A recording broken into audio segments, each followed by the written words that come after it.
सच है भगत जी मैंने अभी आपकी एक ऑडियो सुनी थी बहन के साथ में कि आप बता रहे थे उनको कि मैनेजमेंट वालों ने कैसे कैसे गलत काम किए हैं सतलोक आश्रम मैनेजमेंट वालों ने बरवाला में। तो गुरुजी ने 10-10 लाख की चोरियां पकड़ी हैं, ऐसे आप बता रहे थे बहन को। तो वो मैं ऐसे पूछना चाहती थी कि भगवान के रहते हुए ऐसे कैसे कर लिया इन्होंने कि ये चोरियां करते थे वहाँ पे, और वहाँ पे जाने वाले लोगों को पीटा भी जाता था, और मीन्स वहाँ पे जो भगत जाते थे वो सेफ नहीं थे। ऐसे भगवान के रहते हो, वो तो भगवान का एक तरह का आश्रम था भगवान ने बनाया हुआ, जहाँ पे वो बुलाते थे, सारे भगत जाते थे। तो वहाँ पे भी अगर भगत सेफ नहीं है तो भैया फिर तो मीन्स हम तो फिर कहीं भी सेफ नहीं है, अगर हम आश्रम में सेफ नहीं थे, बरवाला आश्रम में। मैं तो अभी जुड़ी हूँ, लेकिन ये मेरे मन में आ रहा था कि अगर हम आश्रम में भी सेफ नहीं थे भगवान के पास में, तो फिर कैसे सेफ रह सकते हैं। सत्साई बहन जी, आपका जो सवाल है या शंका है वो अपनी जगह पे बिल्कुल ठीक हो सकती है, लेकिन अध्यात्म की दृष्टि से ये ठीक नहीं है। देखिए, आप कह रही हैं कि परमात्मा यदि आश्रम में थे तो ये सब कुछ कैसे हो सकता है। अगर वहाँ भी कोई सेफ नहीं है तो फिर कहीं कोई सेफ नहीं रह सकता। ऐसा नहीं है बहन। परमात्मा तो सतयुग से लेके कलयुग के अंतिम समय तक इस पृथ्वी पे ही रहते हैं। इस पृथ्वी का एक सेकंड, एक पल भी उस परमात्मा की उपस्थिति के बिना खाली नहीं है। तो इस पृथ्वी पे जितने भी बलात्कार हो रहे हैं, चोरियां हो रही हैं, मर्डर हो रहे हैं, डकैतियां लोग डाल रहे हैं, उल्टे सीधे कुकर्म कर रहे हैं, लड़ाई झगड़े कर रहे हैं, ठगी कर रहे हैं, भ्रष्टाचारी कर रहे हैं, काला बाजारी कर रहे हैं, तो हम क्या समझें इस चीज़ को। इस चीज़ को केवल अध्यात्म से समझा जाएगा बहन। इतने वर्ष हो गए हमें पूज्य गुरुदेव के सत्संग सुनते हुए, अब हमने अपनी छोटी बुद्धि का परिचय बिल्कुल भी नहीं देना है। इसीलिए परमात्मा बार बार हर सत्संग में ये जोर डालते हैं कि बच्चों, पहले सृष्टि रचना को ध्यान से पढ़ो, सुनो। एक बार नहीं, दो बार नहीं, 10 बार नहीं, 100 बार सृष्टि रचना को सुनो, उसको पढ़ो। फिर तुम्हें अध्यात्म के विषय में ज्ञान होगा, मन की सारी शंकाएं तुम्हारी निकल जाएंगी। तो बहन, सृष्टि रचना में जब हम जाएंगे तो परमेश्वर ने हमें बताया कि जब प्रथम सतयुग में परमात्मा अपने पुत्र जोगजित का रूप बना के 21वें ब्रह्मांड के सबसे ऊपरी छोर पे, जहाँ पे ये काल रहता है, तपतशिला पे परमात्मा उसको मिले। दोनों की बातचीत हुई, कुछ एग्रीमेंट हुए थे। उसमें से एक काल ने कहा था कि परमात्मा आप नीचे जाना, अपना ज्ञान देना, लेकिन जबरदस्ती किसी के साथ मत करना। ये जबरदस्ती शब्द याद रखना बहन। आप जबरदस्ती किसी के साथ मत करना। जो आपका ज्ञान समझे वो आपका, जो आपका ज्ञान ना समझे वो मेरा। तो बहन, ये क्लियर है, पूरा पॉइंट क्लियर है, कोई शंका होनी नहीं चाहिए।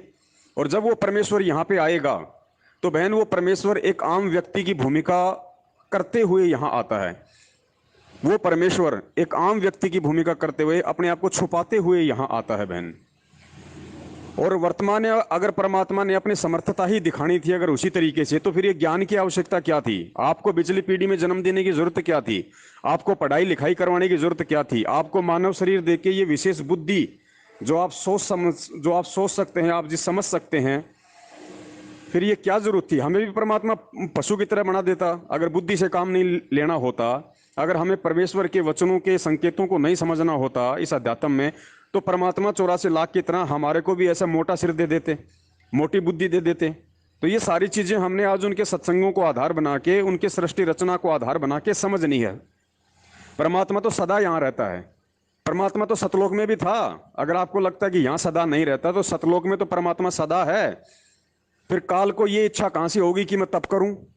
क्या क्या परमात्मा को नहीं पता था उस समय। लेकिन बहन, ये परमात्मा का विधान है। परमेश्वर ने हर आत्मा को स्वतंत्र रखा हुआ है। और फिर परमात्मा ने यह भी विधान बना दिया कि उस स्वतंत्रता का यदि कोई नाजायज फायदा उठाएगा तो फिर उसको सजा भी मिलती है उसकी। और यह जरूरी नहीं कि तुरंत कर्म करते तुरंत सजा मिल जाएगी, ऐसा नहीं है। आज जो गलत कर रहा है या जो गलत चल रहा है, जो परमेश्वर के ज्ञान के विरुद्ध चल रहा है, वो ये ना समझे कि मेरे तो बल्ले बल्ले हो रही हैं, कोई दिक्कत नहीं। बहन जी, ये बल्ले बल्ले तब तक हो रही है जब तक उसकी बैटरी चार्ज है, जब तक उसके उसके पिछले पुण्य, उसके संस्कार काम कर रहे हैं।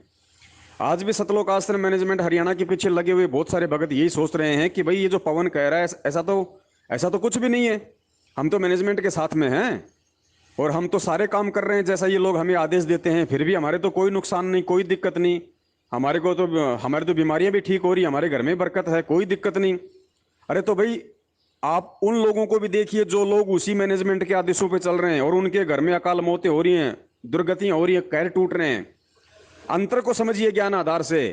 जिन सतलोक आश्रम मैनेजमेंट के आदेशों पे चलते चलते जिनके घर में कहर टूट रहे हैं, अकाल मौतें हो रही हैं, उनकी बैटरी डिस्चार्ज हो चुकी है और वर्तमान में वो परमेश्वर की बताई विधि से साधना वो कर नहीं रहे, परमेश्वर के ज्ञान आधार से वो चल नहीं रहे, तो वर्तमान में वो उनकी भक्ति बन नहीं रही।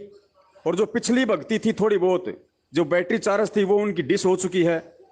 और तुम लोग जो हो वर्तमान में जो कहते हो कि हमारे साथ कुछ नहीं हो रहा, तो तुम्हारी वर्तमान की भक्ति तो नहीं बन रही है, लेकिन पिछली बैटरी थोड़ी बहुत चार्ज है, जिस वजह से तुम्हें लगता है कि हमारे सारे काम ठीक हो रहे हैं।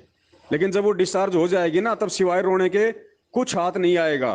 क्योंकि समझने का समय सिर्फ ये है, बाद का समय नहीं है। बाद में तो जैसे आपने कर्म किए हैं उनका परिणाम भोगने का समय है।